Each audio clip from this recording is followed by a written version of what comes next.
Story time. So, oh, I have gifts and abilities that I know for a fact were like stuffed down. Because the first the first memory I have uh, of like any kind of gift that I have was when I lived in Mississippi, right? It's late at night. Everybody's already asleep. Everybody's already asleep. And I guess like it's storming or something outside. I don't know. I don't really remember like that part of it. I just remember I'm hearing things.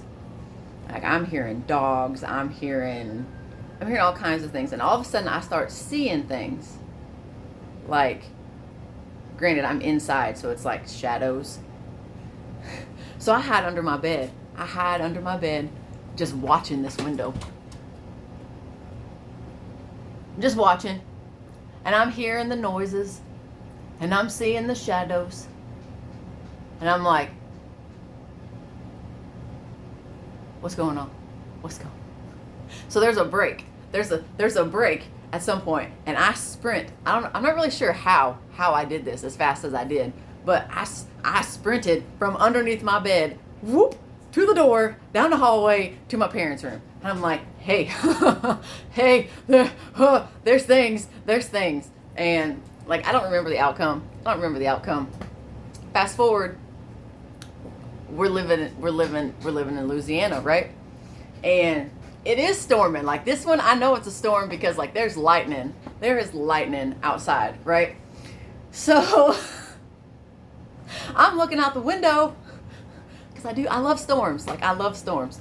But the lightning strikes and I'm looking out my window and there in the window outside, like it's outside, but it's this bunny costume. Like it's a bunny costume. And like it's white, it's pink. It looks a little scary, but it's like it's like a mascot costume, you know, those kind of costumes. And I don't remember if I told anybody like back then.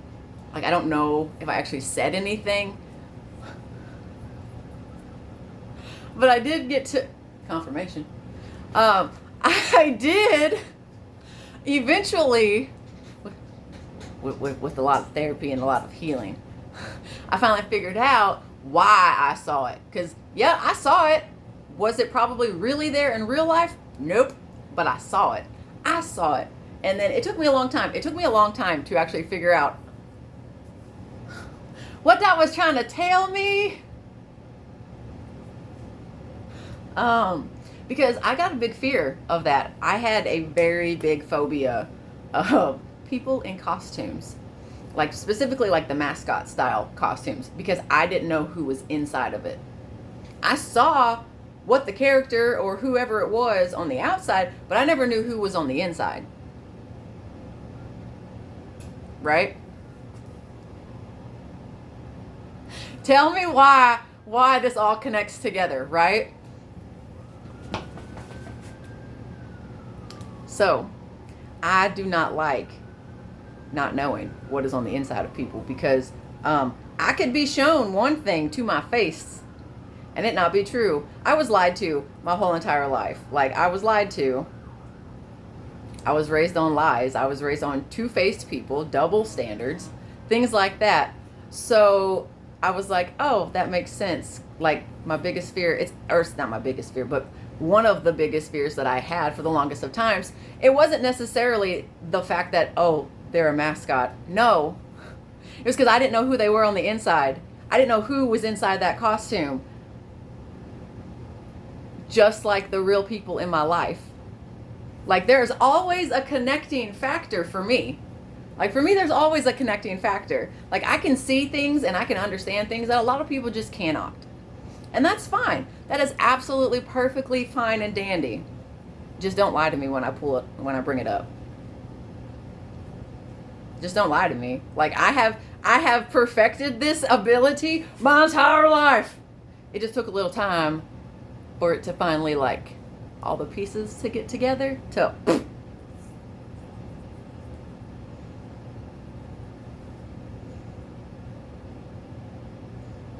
So yeah.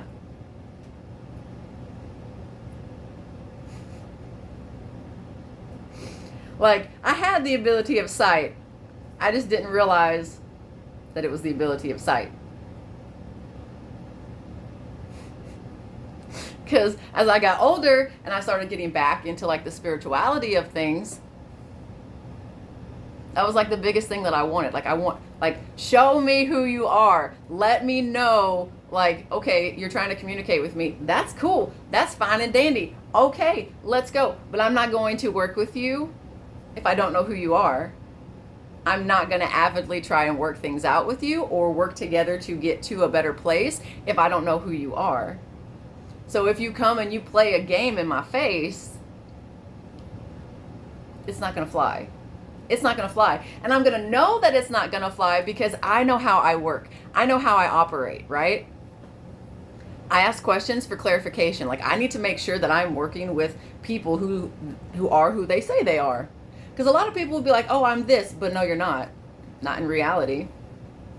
You may want to be this person. You may want to do these things. You may want to have these skills and abilities. You may want to have these behaviors. But are you actually fully, honestly, truly being that and doing that?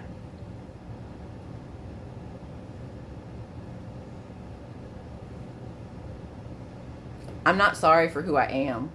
I'm sorry if I hurt somebody. I'm sorry that it may hurt your feelings bringing something up to you. But I'm not sorry for who I am. I'm different. I am weird. I know things, see things, understand things that a lot of people just don't. And that's okay. It is absolutely okay. You don't gotta like me, you don't gotta like me, but you damn well will respect me. You damn well respect me. Like, no. I understand that I'm a flawed person. I make mistakes too. And as soon as I figure out that I've made a mistake, I'm gonna fix it. I'm gonna make it right. I'm gonna do whatever I can to make it better. Like, that's what I'm gonna do. Not everybody has that ability. Now, it may take me a second. No one likes being told that they're wrong. No one likes being told that what they're doing hurts somebody else. Like, no one likes that. It may take a second to adjust. It may take a second to adjust. Allow the people that second, or however long it takes them. Like, give them a minute to process what was just said, what was just brought up. Like, give them a minute to just whoop. Because I guarantee you it's going to be something along the lines of, well, I didn't say, wait.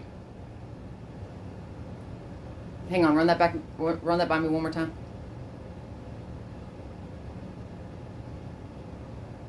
Nope, you're right. You were right. I didn't realize that by doing and saying that I'm so sorry. I'm so sorry. I didn't even realize that was happening. So I'm gonna make some changes. I'm gonna fix a couple of things, and I'm not gonna do that again.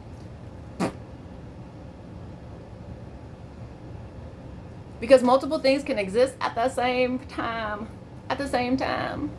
They can. And you can have your reasons. You can absolutely have your reasons. You just have to understand that your reasons still cause things for other people. What you do affects not only yourself, but other people. They do. What you do and what you say affects other people. I know that damn well. I know that for a fact. Because I had to go through that thought process before I started my whole entire journey.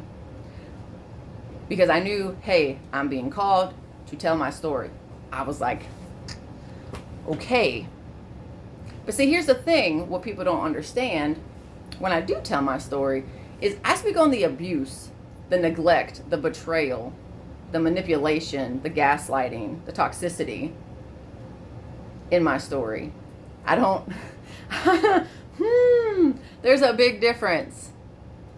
Because there's a lot of secrets that I still have kept. There are a lot of secrets that I have kept to myself. Because it's no one else's business to know. But I will damn sure speak up on my abuse. I will speak on my abilities to do things because other people might need that too.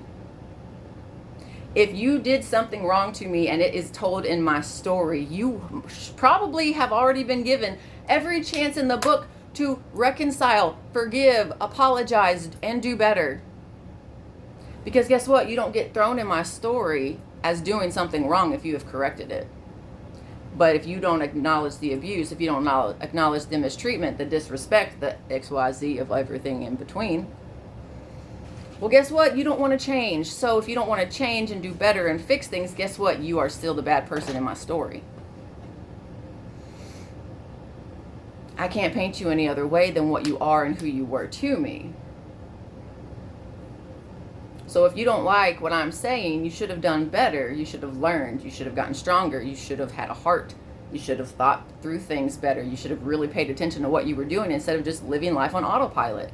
Because trust me, as someone who lived life on autopilot and survival mode for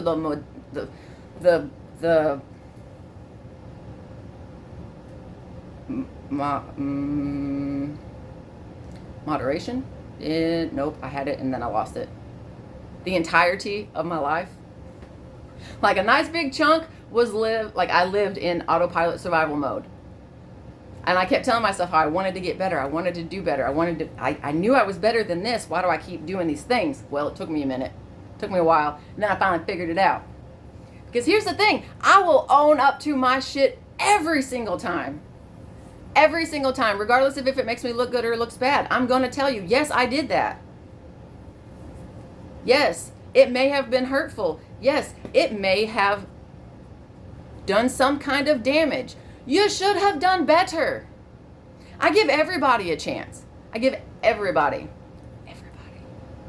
a chance to do better.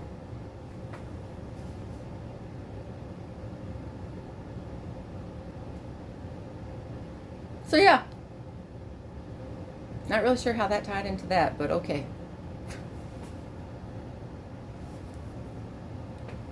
Okay. I'm still trying to figure this thing out. And we will get there. We will get there, I promise. Just don't feel bad for your gifts and your abilities. Some people will look at you and they will tell you you are crazy. You are irrational. You're delusional. It might not be true. It might just be their perception of you. Remember that. Okay. I love you. Love yourself. You can do it. I believe in you. Love you.